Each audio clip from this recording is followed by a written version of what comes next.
bibili akong isda mga kapower para masaya yung aking mga magulang mga kapower. Pila mo na bigyan ko ng isda ba. Ito po gusto ko mga kapower. Yan gusto atang bang yung may kinasap tayo. Yan sarap binta nila dito. Crisko yung isda mga kapower. Yung isda ng bato. Tingnan niyo mga kapower. Diba?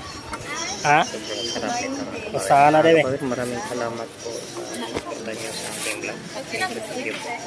80 pangka. Or 1 kilo. Kilo? Oo, 80. Tunga lang sa dana yung kanay. So, kinamit mo dito. Ilang gusto na eh. Tawa.